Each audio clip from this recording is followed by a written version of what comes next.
earliest memory is that same trip.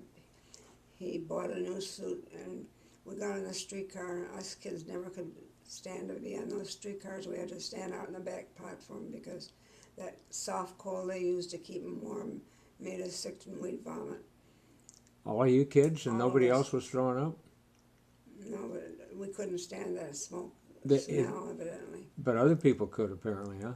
They were used to it. We got used to it. as we This got was a older. streetcar in Minneapolis in 1925 or something like Probably that? 25, yeah. And they burned soft coal and a heater with the smoke just coming into the streetcar? And you smelled it, and it made you sick to your stomach. Anyway, I vomited all over his new suit. And we just happened to be across the river in Minneapolis there, and that, I can't think of what they call that area now, but it was across the river from downtown Minneapolis. And my grandma lived there, and he knew that, so we got off the streetcar, and he took me over to her place and cleaned himself up and cleaned me up and then put me to bed, and he was going to go home. And I can just remember him standing at the foot of the bed, and I started to cry because I didn't want him to leave me. Mm-hmm. And so then he picked me up and took me home. And that's one of my memories of him that I have very strong. I can still see him standing at the foot of the bed. Because it wasn't much longer after that than when he died, right? Yeah. And you were 4 About a years old? year after. I was 3.5 when he died. Oh, you were really young. Yeah, that's right. You said you were just in your twos when you were in the theater, huh? Yeah. Just two something. And then I remember not long before he died, he came home from work one day and he had a couple pair of crystal beads for Buell and me, and a doll bed and everything, and we were playing with him, and I remember that. And then he bought me those round chocolate candies with the little white dots all over them. They were called nonpareils or something. Mm-hmm. And he brought us a sack of that candy. He liked little girls better than little boys. Yeah. I always wanted my mom to have girls. And she only had 2. Yeah, one of the memories that I have, you were telling me, were you with Grandma when she got the news that he died? Yeah, I was sleeping, and I woke up and she was crying and holding a newspaper, and Uncle Dan was there. He said, "I've got bad news for you, Lydia. Georgie's gone." And it came out in the newspaper? That's how he knew? Yeah, that's how I found out about it. It was in a headline in the newspaper. It said 2 Minneapolis men found dead in a railroad car in Kansas City. Headline, you're not talking front page, but No, it was just a little article. a little article with that He had headline. seen it. Yeah. And I can still picture her, and it makes me want to cry now. Now, sitting at that table, crying. She was sitting on the edge of the bed Oh, she was sitting on the edge of the because I was bed. sleeping with her while my dad was gone. And we were just in this little house, tiny house that we had bought with the land that we were going to build a house on. And my uncle was going to build us a house. He did persuade us to move to South Minneapolis. He says there's a lot right down at the end of the street that on 39th Avenue that's got a little house at the back of it, and you can live in there while we build your house. So he'd already dug the basement when my dad died, and then we never got a house. Oh. Yeah. And times got tough for the Phelps family, 1925? Yeah. And the Depression was still 5 or 6 years off, and you were already... Banks failed in 1929. Yeah. Yeah.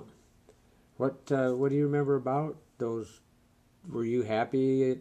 I mean, obviously your dad was gone, but were you happy at school and all that sort of thing when you were 5, 6 years old? Or? When I was 5, I was supposed to go to kindergarten, but my mom forgot to send me. She said, I think she just didn't want to give up her baby. Uh-huh. So anyway, I didn't start till the middle of the year. And I was real worried that I wouldn't be able to do the work, but it was nothing. Yeah. You thought you might be behind? Yeah. Did Grandma or any of your brothers read to you or anything? My twin brothers read to me all the time, and they brought their books home from school. I learned to read before I even started kindergarten, because they were in first and second grade then. They were just a couple years older than you? Yeah, So you were reading out of their first and second grade books before you went to school? yeah. Yeah, you and I had Dad. to walk about 10 blocks to school, because that was when the school got crowded, and they took us alphabetically instead of by where we lived. And had us. I lived right next door to the school, and I had to walk 10 blocks to get to another school. And I can remember one day it snowed so hard that I couldn't make it. My mom thought so she wasn't going to let me go, and I insisted I had to go, so she got me all bundled up, and I got to the end of our lot in our backyard, and we were living right next door to the school that I couldn't go to. And I realized I couldn't make it, so I had to turn around and come back to the house. It was up to my waist, I think. What were they thinking when they split them up alphabetically instead of They by where weren't they... thinking, period. Yeah, dummies. So I went through second grade that way. All the way through First second grade? New Minneapolis school for the grades, the kindergarten, and then first and second grade I went to the old Minneapolis school. It was really old. The steps were just curved from kids walking up and down the steps. Uh-huh. Yeah, they wore the stone steps down from that. Wooden steps. Oh, they were wooden, but they were curved from the weight, like bowed. Yeah. Yeah, you see though in the stone too, though, like at a federal courthouse or something like that, where people have walked up the middle of the stairs, and you can see they've worn the stone away over the years. Yeah. The Minnehaha school. Now, where was that at? It was about 10 blocks from where we were living. It was where Nokomis Junior High School is now. Okay, and all that They was tore it down and made it junior high. South Minneapolis. Yeah. Outside of Columbia Heights, you mostly lived in South Minneapolis? That's when we moved there, because my uncle was already out there, and he told my dad, I'll build you a house if you move out here. Yeah. But then, once you got out there and your dad died, then did you move again or something?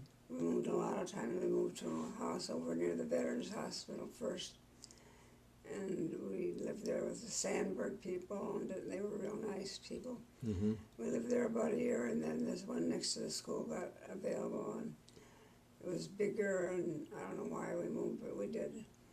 And we moved there, and then How old were you then? I was about 4.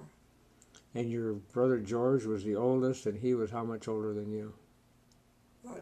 He was 10, and I was 3.5 when my dad died, so.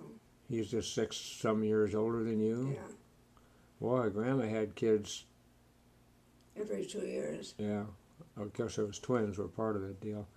And so what was life like for you when everybody was so poor? When I lived out at the schoolhouse, but out at in the summer with Grandma and them and all that in that little house, people would regard that as poor, and I'm sure it was hard for them, but for a kid, I was like, life is great, I got all these people around me that love me, and I got a farm dog to run around with. In the city, you'd have been really poor. You'd been living in the slums, but in the country, it was a little bit different. Yeah. And Grandpa could have built a house by then, but he just kept putting it off. He wanted to build a barn instead, for one thing, what I'm saying is I'm wondering, even though you were poor in the cities, did you feel poor? Did you... Not when I was little, no. I was happy and happy-go-lucky, and I had friends. And Mm-hmm. I didn't know how poor we were until I got in junior high, and then I just got self-conscious.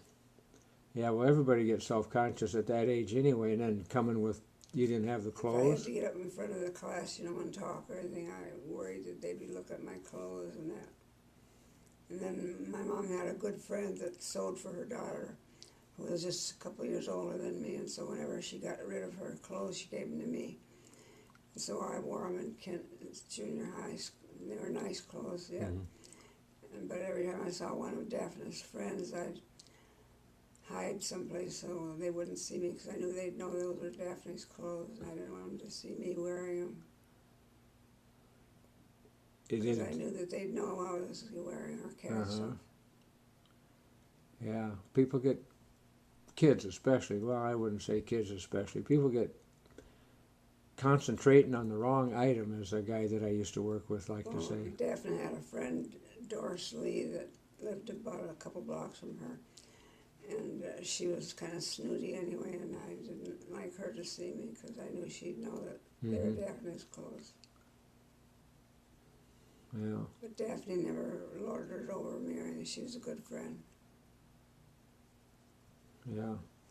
She ended up in San Francisco living with her mother, and her mother was in a nursing home.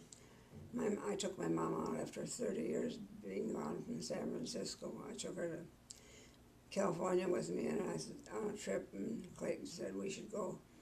So I took her, and we were going to look Mrs. Ward up. She was the lady that made those clothes. And I called her daughter and talked to Daphne, and she said, well, you can come see her, but she won't know that you're here because she has Alzheimer's. Oh.